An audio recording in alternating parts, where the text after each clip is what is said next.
Welcome to Female Owned, the podcast for small business without the hustle, without the hacks, without the overwhelm.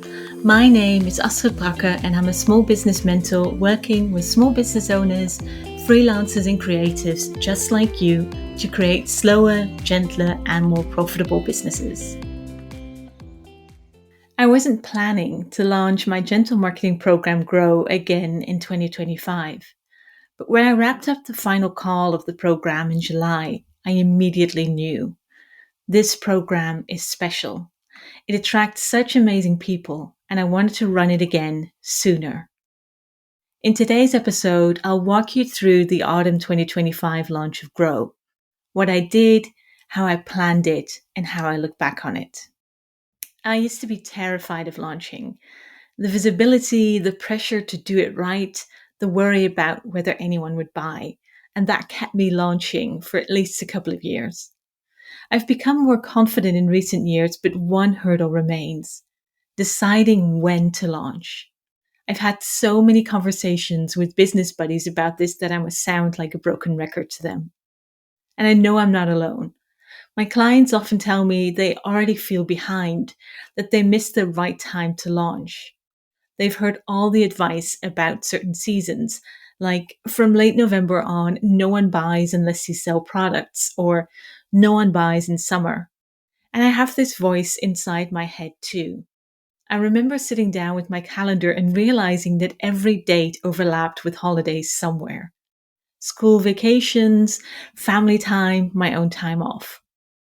And that happened again this time. I liked the idea of an autumn launch for Grow, but because it's a 4-month program, it would run through December, the holiday season, and my own time off. Should I go earlier or later? What I ended up doing is what I always recommend to my clients. Start with what works for you. So for Grow, that means 4 months starting November 1st with a December break. That structure feels spacious to me, and I hope it feels the same for the participants. I settled on this timeline back in July, before I signed off for the summer. Once the dates felt right, I mapped out the launch, essentially working backwards. I planned around a month of pre-launch, where I would be sharing my marketing philosophy, introducing the program, and inviting people onto the waitlist.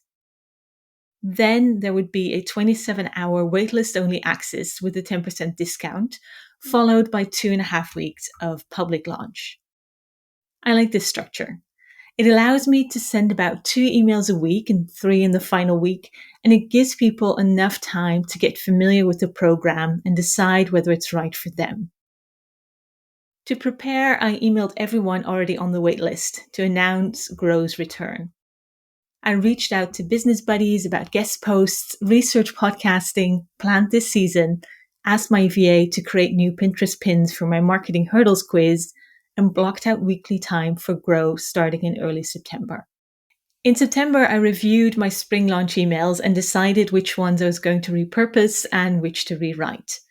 I wanted a mix of feeling seen, mindset kind of emails and more practical ones, because together they show the full range of Grow. I shared snippets of the modules, hosted free office hours as a taster, and repurposed some newsletters. Shorter this time though, since my new goal is to stay within 800 to 900 words. I'm recording this episode the week after the launch ended, and I'm feeling good about it. Of course, the number of sales matters, but equally important to me is how the launch felt. I feel proud of the newsletters I sent, both to the waitlist and to my general list. Even though it's always a bit scary to take up more space during a launch, those emails felt aligned with my values and gave a clear sense of the program. Every time I launch, I imagine that I'll have all the emails written and scheduled ahead of time, and I never do. But I do start early and give myself buffer space, and only just before the pre-launch started, I felt a bit of a crunch. This podcast is part of how I scale up my marketing. It's not part of my usual core ecosystem, as I explained in episode 3. I've enjoyed making the season much more than when I first experimented with podcasting 2 years ago. And I love allowing myself to record short episodes. As a listener, I appreciate them and they're easier to edit. But I'm also ready to wrap up this season and return to my core marketing for a while. There were slightly fewer signups for Grow this time than in spring. And yes, during the final week when a third of sales came in, I was nervous. But the final number feels good. I've already spoken to a few participants and I've read everyone's onboarding forms. And once again, it's a lovely group of female small business owners. For next time, I might rethink the one-to-one bonus that I've offered to the first 5 signups. I'm not sure how much of an incentive it is or whether it encourages earlier decisions. But I do enjoy those calls and I know they're valuable to the participants too. But I'll mull it over. And that's it for the Grow launch and for this season of Female Owned, the podcast for small business without the hustle. I hope these episodes have felt inspiring and empowering. I'm planning to be back with another season in 2026. And if you have topic ideas, I'd love to hear them.